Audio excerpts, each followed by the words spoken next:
గురూజీ 72 గంటల్లోనే ఫోన్లోని అద్భుతమైన జ్యోతిష్య పరిష్కారం చూపిస్తారు. నమ్మండి, నమ్మకపోండి, ఇది నిజం. శ్మశాన కాళి రుద్ర చౌడీదేవి ఆరాధకులు నంబర్ 1 వశీకరణ స్పెషలిస్ట్. గురూజీ మనిషి పుట్టుక నుండి చనిపోయే వరకు వచ్చే అన్ని క్లిష్టమైన సమస్యలకు పరిష్కారం ఇక్కడ లభిస్తుంది. విద్య, ఉద్యోగం, వ్యవహారం, స్త్రీ ప్రేమ, పెళ్లి, సంతానం, స్త్రీ పురుష వశీకరణం, భూవశం, భార్యాభర్తల కలహాలు, కోర్టు సమస్యలు, విడాకుల సమస్యలు, చేతబడి, అప్పుల బాధ, ఇంకా మీకు ఎలాంటి సమస్యలు ఉన్నా 72 గంటల్లోనే శాశ్వత జై శ్రీమన్నారాయణ. నేను మీ ఐకాన్ ఆస్ట్రాలజర్ గట్టుపల్లి సురేష్ బాబు. అయితే మనకి ఈ యొక్క సెప్టెంబర్ మాసంలో 7వ తారీఖు, ఈ 7వ తారీఖున మనకి సంపూర్ణ చంద్రగ్రహణం అనేది లభ్యమవుతుంది. ఈ సంపూర్ణ చంద్రగ్రహణం అనే దానికి మనకి అసలు ఏ రోజు వస్తుంది, ఈ సమయం ఏంటి, ఆ రోజు మనం పాటించవలసినటువంటి నియమాలు ఏంటి, ఆ గ్రహణం అనంతరం మనకి ఏ రాశుల వారికి ఎలా ఉండబోతుంది, ఏం పరిహారాలు చేసుకుంటే వారికి అన్యోన్యమైనటువంటి దాంపత్యం కావచ్చు, ఆహ్లాదకరమైనటువంటి జీవితం కావచ్చు కొనసాగుతుంది, ఆర్థిక పరమైనటువంటి ఇబ్బందులు, జాబు పరమైనటువంటి సమస్యలు, విదేశీయానం, అలానే మనకి ఎన్నో రకాలైన సమస్యలతో బాధపడేటువంటి వారు, గ్రహదోషాలు, గ్రహశాంతులు బాధపడేవారు, నవగ్రహాలు కూడా మన మీద అశుభ దృష్టి ఉండే ఈ గ్రహణంతో మనకి ఏమైపోతుంది, వీటి గురించి మనం ఒకసారి క్లుప్తంగా తెలుసుకున్నట్టయితే కనుక మనకి అతి తక్కువ కాలంలోనే వచ్చేటువంటి గ్రహణం ఏంటంటే చంద్రగ్రహణం.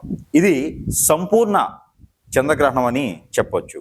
ఈ సంపూర్ణ చంద్రగ్రహణం మనకి సెప్టెంబర్ 7వ తారీఖు 2025 సంవత్సరంలో ఆరంభమవుతుంది. ఇది ఈ సంపూర్ణ చంద్రగ్రహణం మనకి భారతదేశ వర్తమాన ప్రకారంగా ఇక్కడ మనకి సమయం చూసినట్లయితే కనుక ఇక్కడ రాత్రి 9:50 మొదలవుతుంది. ఈ గ్రహణానికి 3 అధ్యాయాలు అంటారు. అంటే 6 గంటల అంటే 4:30 గంటల సేపు ఈ గ్రహణ అధ్యాయం అనేది ఉంటుంది. అందులోనూ 3 అధ్యాయాలుగా మనం తీసుకోవచ్చు. 9:50 మొదలయ్యి అది మనకి దగ్గర 2 గంటల వరకు కూడా ఏకుంజానం, అంటే మనకి తెల్లవారితే ఏకుంజానం 8వ తారీఖు, అంటే ఆ మబ్బులో మనకి బ్రాహ్మీ ముహూర్తం 2:50 వరకు వస్తుంది. ఇది 2:30 వరకు కూడా ఈ చంద్రగ్రహణం అనేది సంభవిస్తుంది. ఇది మన భారతదేశంలో అయితే కనపడకపోవచ్చు, కానీ గ్రహాలు కాబట్టి ఈ గ్రహాలకు సంబంధించినటువంటి విధానంలో మనం జీవిస్తుంటాం కాబట్టి మనకి ఆ ఒక సమస్య, ఆ గ్రహణ శోభ అనేది మనకి ఖచ్చితంగా లభిస్తుంది అని చెప్పొచ్చు. అయితే ఈ దీంట్లో 3 అధ్యాయాలు అనుకున్నాం. ఈ 3 అధ్యాయాల్లో మనం మొదటిగా చూసినట్టయితే కనుక ఎవరైనా మంత్రోచ్చారణ చేసేవారు కావచ్చు, ఎవరైనా ప్రెగ్నెన్సీ ఆడవారు కావచ్చు, ఎవరైనా తినేయాలి అనుకునేటువంటి వారు కావచ్చు, సమస్యలు ఉన్న వారు ఎవరైనా ఉంటే కూడా వారందరూ కూడా ఈ 3 అధ్యాయాలు మనం పాటించుకోవాల్సి వస్తుంది. మొదటిగా మనకి వచ్చేటువంటిది లగ్నం. ఈ లగ్నంలో మొదటిసారిగా మనకి గ్రహణం ఆరంభం అవ్వకముందే మనం స్నానం ఆచరించాలి. ఈ స్నానం ఆచరించిన తర్వాత గ్రహణం పట్టుతాం.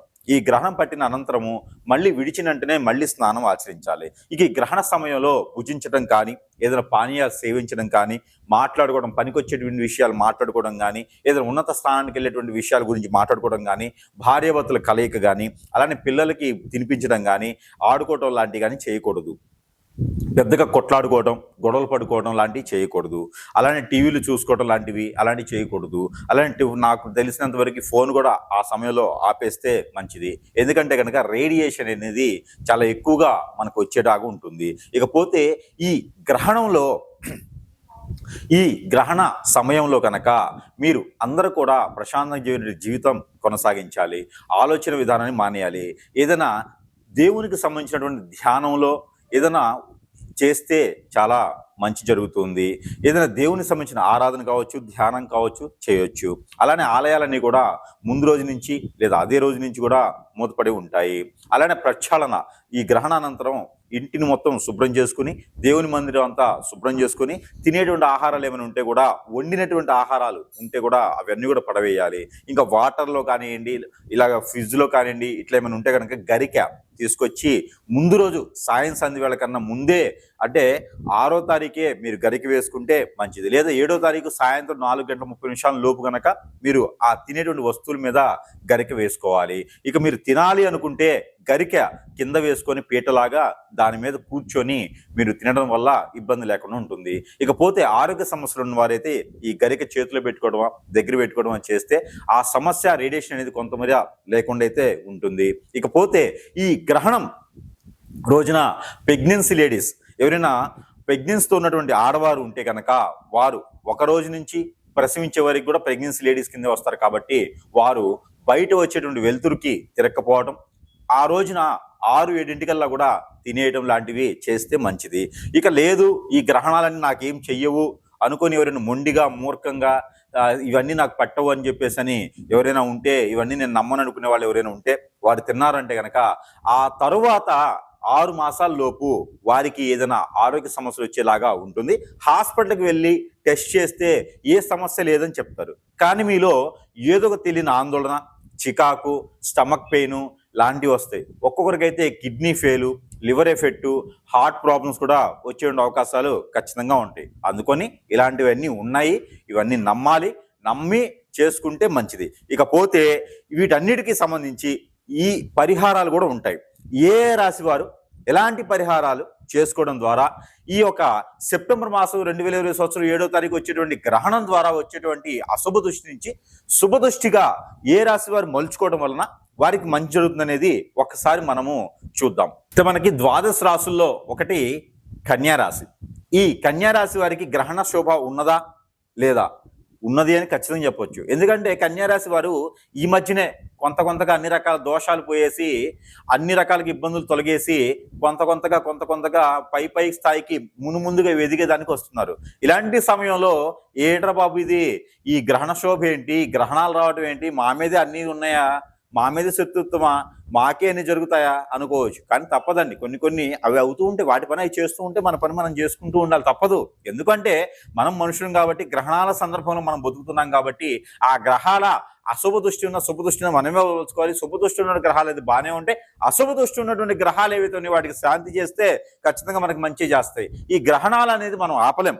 వాటికి ఆకపోతే వాటికి ఉండేటువంటి నెగిటివిటీ శక్తి ఏదైతే ఉందో వాటిని మనము మంచిగా మలుచుకోవచ్చు. ఇదైతే మనం ఖచ్చితంగా చేయవచ్చు.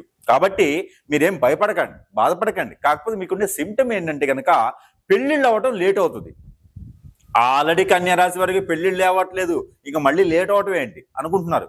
కానీ ఈ పెళ్ళిళ్ళు అవ్వడం అనేది కుదిరిన సంబంధాలు కూడా వెనక్కిపోవటం, దగ్గర దాకా వచ్చిన సంబంధాలు వెనక్కిపోవటం, ఏదో చెప్పారు మీ మీద చెడు ప్రయోగాలు జరిగినాయి మేమేం చెప్పారని వెనక్కిపోవటం, అందరిలో నలుగురు నోళ్లలో నాలుగులా ఉంటారు కదా కన్యా రాశి వారు.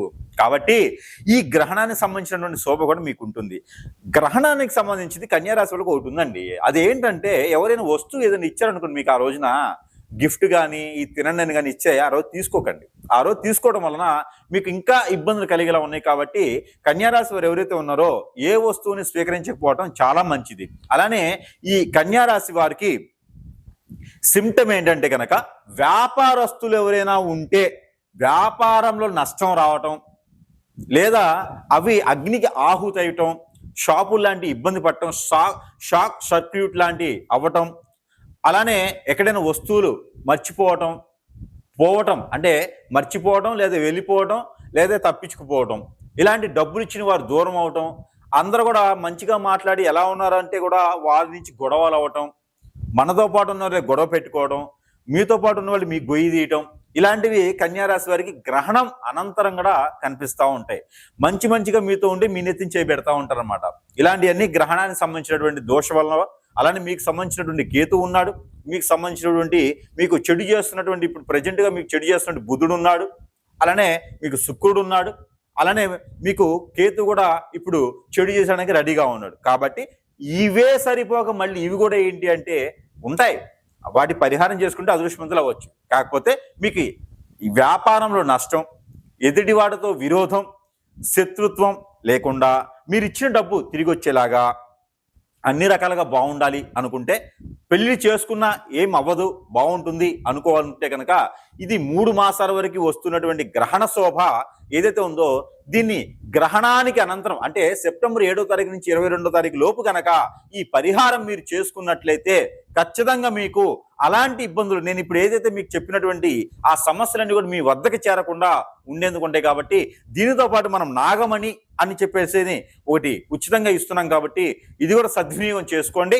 దానితో పాటు మీకున్నటువంటి ఇబ్బందులు కావచ్చు, బాధలు కావచ్చు తొలగాలి, అవి సింపుల్గా రెమెడీస్ ఉండాలి అని ఇంకేదైనా వస్తువులు ఉన్నాయా గురువు గారు మీ దగ్గర ఏమంటే ఖచ్చితంగా మన దగ్గర చాలా రకాల వస్తువులు ఉన్నాయి.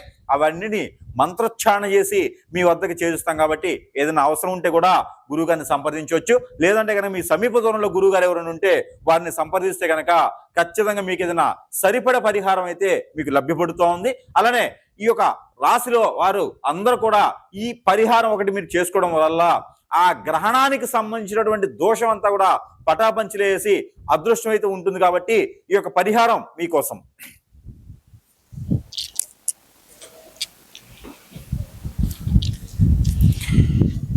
బాగుందా కాలేజం? ఇకపోతే పరిహార నిమిత్తం ఈ పరిహారాలు అయితే ఖచ్చితంగా మీరు చేసుకోవాల్సినటువంటి పరిహారాలు ఇవి మాత్రం ఖచ్చితంగా అందరూ పాటించండి. చిన్న పిల్లల నుంచి పెద్ద పిల్లల వరకు, పెద్ద అయిన వారికి, పెళ్లి అయిన వారికి, పెళ్లి కాని వారికి, ముసలి వయసు వచ్చిన వారికి కూడా, పెద్ద వయసు వచ్చిన వారు కూడా ఈ పరిహారాల నిమిత్తం చేసుకోవచ్చు సుమి. అయితే ఈ గ్రహణ దోష శోభ అశుభ దృష్టి ప్రతిదీ కూడా మీకు రావద్దు, మేము బరాయించుకోలేము, ఉన్న గ్రహాల దోషాన్ని మేము తట్టుకోలేకపోతాం అనుకున్న వారు ఎవరైతే ఉంటారో మీ అందరికీ కూడా ఈ చిన్న చిన్న పరిహారాలు చేసుకుని అదృష్టవంతులు అవ్వచ్చు. ఏమేంటి మీరు చేసుకోవాల్సినటువంటి పరిహారం? ఆవు పాలు కానీ గేదె పాలు కానీ ఒక 1/2 లీటర్, అంటే 1/2 లీటర్ అంటే 400 ml లేదా 455 ml వస్తుంది మామూలుగా లెక్క ప్రకారంగా. అయితే అవి ఒక 1/2 లీటర్ పాలు తీసుకొని ఆ పాలలో దానిమ్మ పండు రసం కలపాలి, పాలలో అరటి పండు రసం కలపాలి, ఆ పాలలో బియ్యం గ్రైండ్ చేసి ఆ ఒక పేస్ట్ కలపాలి, దాంతోపాటు బెల్లం పేస్ట్ చేయండి, కలపండి. ఈ మిశ్రమాన్ని తీసుకొని నవగ్రహాల మీద అభిషేకం, ఈ మిశ్రమాన్ని తీసుకొని ఎంతెంత అంటారా, ఒక 50 గ్రాములు 50 గ్రాములు చాలు సర్దివాల్సి. ఈ మిశ్రమాన్ని తీసుకొని ఎక్కడైనా నాగపడిగలుంటే అభిషేకం, లేదు మన సమీప దూరంలో దొరకట్లేదంటారా, ఏదైనా గురువారం రోజున గ్రహణం అనంతరం వచ్చేటువంటి గురువారం లేదా 2వ గురువారం రోజున కనుక మీరు రావి చెట్టు మొదటిలో కనుక ఈ మిశ్రమాన్ని ఉంచాలి, చెట్టు చుట్టూ తిరుగుతూ పోయాలి.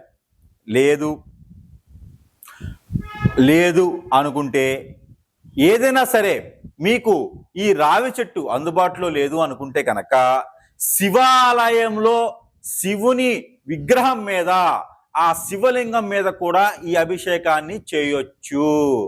ఇది కనుక మీరు పాటించండి, ఖచ్చితంగా ఆ గ్రహణానికి సంబంధించినటువంటి దోషం ఏదైతే ఉందో పటాపంచలైపోతుంది. ఇక గ్రహాలకు సంబంధించి అంటారా, అవి మెల్లమెల్లగా చేసుకోవచ్చు. దానికి సంబంధించినటువంటి పరిహారం కూడా ఉన్నది. అది ఏంటంటే, ఒక శనివారం రోజున లేదా మంగళవారం రోజున ఉదయం సమయంలో నవగ్రహాల చుట్టూ 11 ప్రదక్షిణాలు చేయండి. గ్రహానికి సంబంధించినటువంటి పరిహారం ఇది. 11 ప్రదక్షిణాలు చేస్తూ నవధాన్యాలు 100 గ్రాములు, తెల్ల ఆవాలు 100 గ్రాములు, నల్ల నువ్వులు 100 గ్రాములు తీసుకొని పట్టిక కూడా తీసుకోండి. అంటే పట్టిక బెల్లం, మిశ్రీ అంటారు, కండ చక్కెర మిశ్రీ పట్టిక బెల్లం అంటారు కదా, అది తినేది తీపిది, అది కూడా చిన్నగా దొరుకుతాయి, లేదా పెద్దది తెచ్చుకుని ముక్కలు కొట్టుకోండి. ఇవన్నీ మిశ్రమం కలిపేసి నవగ్రహాల చుట్టూ 11 ప్రదక్షిణాలు చేస్తూ గ్రహాల దోషం పోవాలి గురువు గారు, గ్రహాలకు మొక్కుకుంటూ రాహువు కేతువు శుక్రుడు ఇలాగా రవి శని ఇలా అనుకుంటూ 11 ప్రదక్షిణాలు చేస్తూ ఇవి వాటి మీద ఉంచుతూ ప్రదక్షిణాలు అయిన తర్వాత ఒక 56 రూపాయలు కూడా ఆ గ్రహాల మీద పెట్టండి. ఈ పరిహారాలు మీరు చేసినట్లయితే గ్రహణానికి సంబంధించినటువంటి దోషం వెళ్ళిపోతుంది, గ్రహాలకు సంబంధించిన శుభ దృష్టి కూడా వెళ్ళిపోతుంది. అయితే ఈ పరిహార నిమిత్తంగా మీరు వచ్చేసి ఈ గ్రహణానికి సంబంధించినటువంటి పరిహారం మీరు చేసుకున్నట్టయితే బాగుంటుంది. అయితే ఆ పరిహారం ఏంటి అంటారా?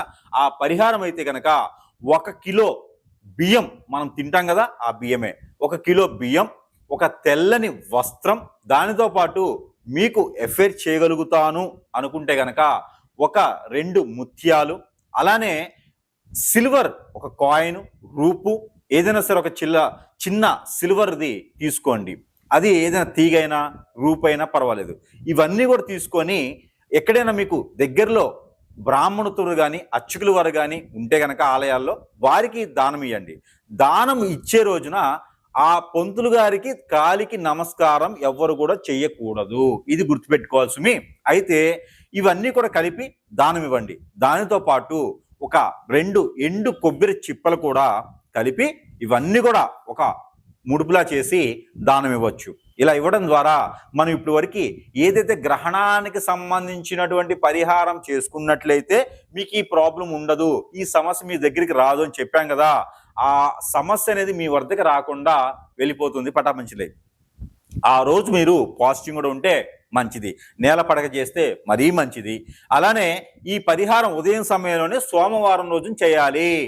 ఈ సోమవారం రోజు నీ పరిహారం చేసుకుంటూ శివాలయం దగ్గర ఉంటే అక్కడ శివాలయం ఉన్నా, అమ్మవారు ఉన్నా, లేకపోతే విష్ణాలయం ఉన్నా, ఆంజనేయ స్వామి ఉన్నా, సాయిబాబా ఉన్నా కూడా ఆ రోజు మీకు కుదిరితే కనుక అభిషేక, అర్చన, హోమ, యజ్ఞ, యాగ, జపం ఏదైనా సరే కూడా చేయండి.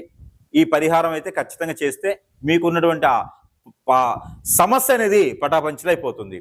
దానితో పాటు మరొక పరిహారం ఇది ఏమిటంటే కనుక, ఎక్కడైనా ఆలయాల వద్ద అడుక్కునేటువంటి ఆడవారు ఉంటారు, వారు చిన్నవారున్నా పెద్దవారున్నా, ఒక 3 లేదా 4కి ఏదో ఒక కలర్ ఉన్నటువంటి శారీ, బ్లౌజ్ పీస్, ఒక 2 రకాల ఫ్రూట్స్ తీసుకుని వెళ్ళి, అమ్మా నవగ్రహాల దోషాలు, అది వాళ్ళ ముందు అనుకోకూడదు, మన మనసులో అనుకోవాలి, నాకున్నటువంటి సమస్యలన్నీ పోవాలి, నవగ్రహ దోషాలన్నీ తొలగాలి, దానితో పాటు మీ సమస్య పర్టికులర్గా ఏముందో అది చెప్పాలి.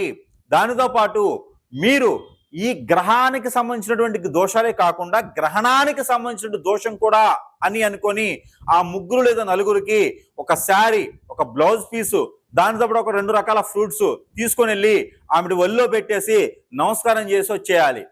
దీంతో పాటు మీకు పెళ్లి కాకుండా పెళ్లి అవుతుంది, గ్రహ దోషం అన్ని కూడా తొలగిపోతాయి, గ్రహణానికి సంబంధించిన దోషం కూడా తొలగిపోతాయి, ఆరోగ్య సమస్యలన్నీ కూడా మెరుగుపడతాయి. కాబట్టి ఈ యొక్క పరిష్కారం చేసుకొని మీరు అదృష్టవంతులు అవ్వచ్చు.